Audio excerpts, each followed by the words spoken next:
കലാസാഹിത്യ രംഗത്തും പിന്നെ അതേപ്രകാരം തന്നെ മറ്റു മാപ്പിള കലാരംഗത്തും പൊന്നാനിയുടേതായ വ്യക്തിമുദ്രകളുണ്ട്.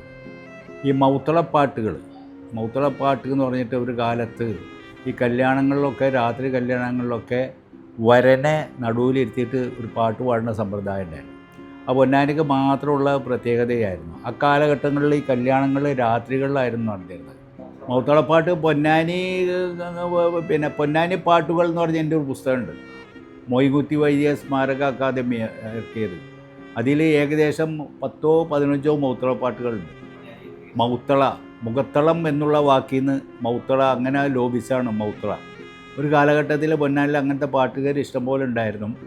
പിന്നെ സംഗീതത്തിൻ്റെ കാര്യം പറയുകയാണെന്ന് വെച്ചാൽ യേശുദാസ്, പിന്നെ അതേപ്രകാരം തന്നെ ബാബുരാജ് വളരെ ചെറുപ്പത്തിൽ തന്നെ പൊന്നാനിൽ വന്ന് പാടി മികവ് തെളിയിച്ചവരാണ്, പാടി മെച്ചപ്പെട്ടവരാണ്. ഒക്കെ പൊന്നാനിക്ക്. പിന്നെ ഫിറോസ് ബാബു, തിരൂർത്തെ ഫിറോസ് ബാബു, അവരൊക്കെ പറഞ്ഞിട്ടുണ്ട് പൊന്നാനിൻ്റെ പ്രത്യേകത. കാരണം ഈ രാത്രി കല്യാണങ്ങൾക്ക് പൊന്നാനി വന്നു കഴിഞ്ഞാൽ ഇഷ്ടംപോലെ പാടാൻ അവസരം കിട്ടും.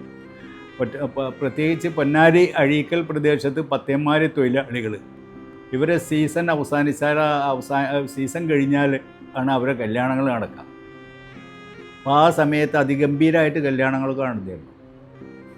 പിന്നെ മാത്രമല്ല, കല്യാണങ്ങൾ ദിവസങ്ങൾ നീണ്ടു നിൽക്കുന്ന കല്യാണമായിരുന്നു. അന്നത്തെ കാലത്ത് ഈ പിന്നെ കല്യാണ ഹാളുകളൊന്നും ഇല്ലായിരുന്നു. വീട്ടിൽ തന്നെയായിരുന്നു കല്യാണം. വീട്ടിലുള്ള കല്യാണത്തിന് ഇതിൻ്റെ എല്ലാ ചുറ്റുപാടുകളും ചെയ്തിരുന്നത് അയൽവാസികളായിരുന്നു.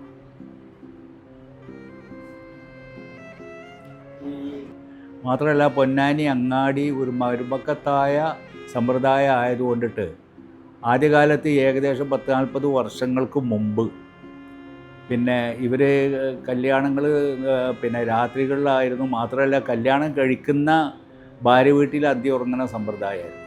ആ സമ്പ്രദായം ഇപ്പോഴും പൊന്നാനി അഴീക്കൽ പ്രദേശത്ത് നിൽക്കുന്നുണ്ട്. അപ്പോൾ ഇത് സംബന്ധമായിട്ട് വിവിധ പഠനങ്ങൾ ഇപ്പോൾ വ്യാപകമായിട്ട് നടന്നുകൊണ്ടിരിക്കുന്നുണ്ട്. പൊന്നാനി കല്യാണങ്ങളെക്കുറിച്ച്, പിന്നെ പൊന്നാനിയിലെ ആചാരങ്ങളെക്കുറിച്ച്.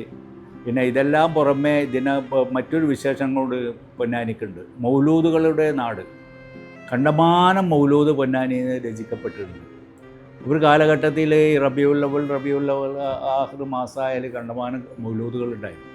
പിന്നെ ഇതിനെല്ലാം പുറമെ മക്ബറുകളുടെ നാട് എന്ന് പറഞ്ഞിട്ടൊരു വിശേഷണം പൊന്നാനിക്കുണ്ട്.